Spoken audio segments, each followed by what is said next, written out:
আজ মজার একটি পাকা বড়ইয়ের আচারের রেসিপি শেয়ার করব। সেম প্রসেসে শুকনো বড়ই দিয়েও এই আচার তৈরি করে নিতে পারবেন। চলুন রান্না শুরু করি। প্রথমে বড়ইয়ের আচার তৈরির জন্য কি কি উপকরণ দিব সেগুলো গুছিয়ে নিব। এখানে 2টি টমেটো এভাবে পাতলা করে কেটে নিয়েছি। 2 টেবিল চামচ তেঁতুলের হোমমেড সস নিয়েছি। 1 চামচ গোটা পাঁচফোড়ন, 2 চামচ চিলি ফ্লেক্স, 2 চামচ ভাজা পাঁচফোড়ন গুঁড়ো নিয়েছি। এই আচারে সরিষার তেল তো মাস্ট দিতেই হবে। এই আচার চিনি অথবা গুড় দিয়ে রান্না করা যায়, কিন্তু আমি গুড় দেব। এই জন্য 200 গ্রাম পরিমাণ গুড় গ্রেট করে নেব। আর আজকে আমি 250 গ্রাম পাকা টক মিষ্টি বড়ই নিয়েছি। বড়ইগুলো একটু কেটে কেটে দিয়েছি, কারণ বড়ইয়ের ভেতর যেন মশলা ও গুড়ের রস ঢুকতে পারে। আচারটা রসালো হলে খেতে ভালো লাগবে। বড়ই কড়াইতে দিয়ে গ্রেট করা গুড় দিয়ে দিলাম।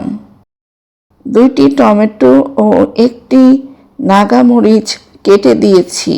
বোম্বে মরিচের ফ্লেভারটা ভালো আসে।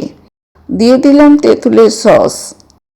এই সসের ভিডিও আমার চ্যানেলে পেয়ে যাবেন। রেডি করে রাখা গুঁড়ো মশলা দিয়ে দিব। এখানে চিলি ফ্লেক্সের পরিবর্তে মরিচ গুঁড়ো দিতে পারেন। 4 থেকে 5 টেবিল চামচ সরিষার তেল দিয়ে দিয়েছি। আচার সংরক্ষণ করতে চাইলে তেলের পরিমাণ বাড়িয়ে দিতে হবে। আমি যা তৈরি করি সবই ভিডিও শ্যুট করার পরপরই শেষ হয়ে যায়, তাই তেল কম দিয়েছি। নেড়ে নেড়ে মশলা বড়ইয়ের সাথে মিশিয়ে নিব। চুলার আগুন মিডিয়াম রেখে রান্না করতে হবে। আগুন বাড়িয়ে রান্না করলে গুড় পুড়ে আচারের স্বাদ নষ্ট হয়ে যাবে। একটা রিকোয়েস্ট করব, ভিডিওটি ভালো লাগলে কমেন্ট ও লাইক দিয়ে সঙ্গেই থাকবেন।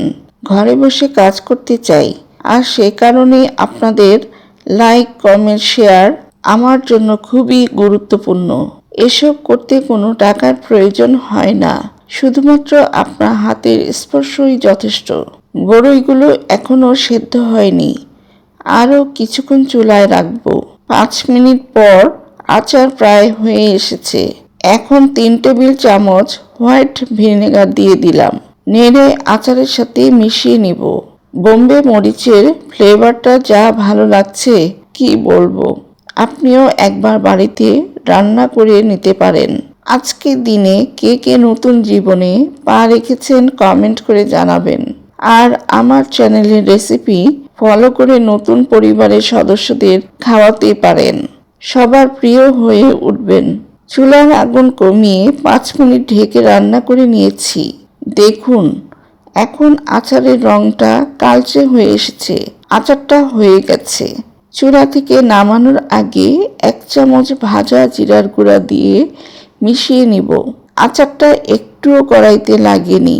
যত্ন করে রান্না করলে খাবার টেস্টি হবেই। এতক্ষণ সঙ্গে থাকার জন্য ধন্যবাদ।